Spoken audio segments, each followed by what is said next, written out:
SB নিউজে আপনাকে স্বাগত। চলে যাব আজকের দিনের একটি গুরুত্বপূর্ণ সংবাদে।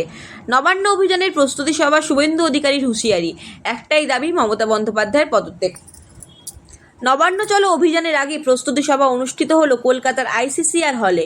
সবাই উপস্থিত ছিলেন বিরোধী দলনেতা শুভেন্দু অধিকারী। তিনি জানিয়েছেন, 9ই আগস্ট ভয়ঙ্কর ঘটনার বর্ষপূর্তি উপলক্ষে আয়োজিত এই কর্মসূচিতে নেতৃত্ব দিচ্ছেন অভয়ার বাবা মা, যারা এই আন্দোলনের মূল আহ্বায়ক। শুভেন্দু জানিয়েছেন, 14ই আগস্ট রাত দখলের লড়াই এবং 17ই আগস্ট নবান্ন অভিযানের অংশগ্রহণ করার জন্য সমস্ত দল, মত ও শ্রেণীর নির্বিশেষে মানুষকে আহ্বান জানানো হয়েছে। তাদের একটাই দাবি, মুখ্যমন্ত্রী মমতা বন্দ্যোপাধ্যায়ের পদত্যাগ।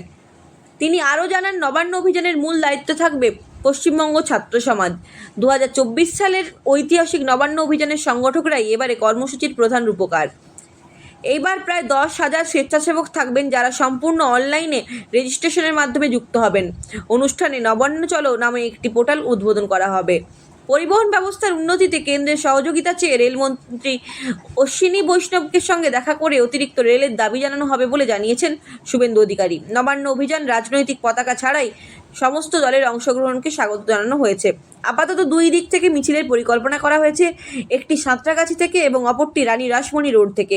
আরও কিছু পয়েন্ট যুক্ত করার চেষ্টা চলছে। পুলিশি নির্যাতন যাতে না হয় সেই দিকে নজর রাখার কথাও বললেন শুভেন্দু অধিকারী। তিনি ভবিষ্যৎবাণী করেন, বিজেপি 2021 সালে 3টি আসন থেকে 77-এ পৌঁছেছিল।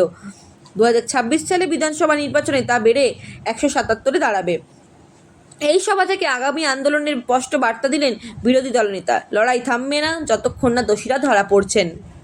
আমরা শুনে নেব শুভেন্দু অধিকারীর কিছু বক্তব্য। ভাষার টান থেকে যায়, তার মানে সবাই কি বাংলাদেশী? ক্ষমতা থাকলে নাম থেকে দেখান।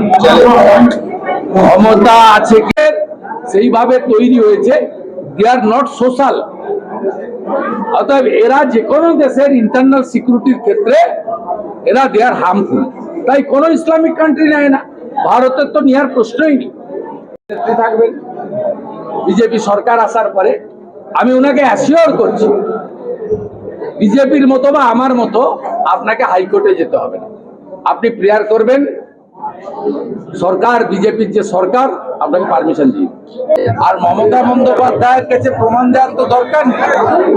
আমাদের দাবি তো ইলেকশন কমিশনের কাছে, এবং ইলেকশন কমিশনের কাছে অলরেডি ভারতীয় জনতা পার্টি 17 লক্ষ ডুপ্লিকেট নামের তালিকা দিয়েছে।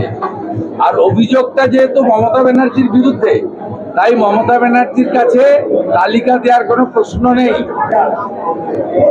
তালিকাটা আরিজ আফতাব যখন ছিল দেওয়া হয়েছে, উনি হয়তো আইপ্যাককে পাঠিয়ে দিয়ে থাকতে পারেন।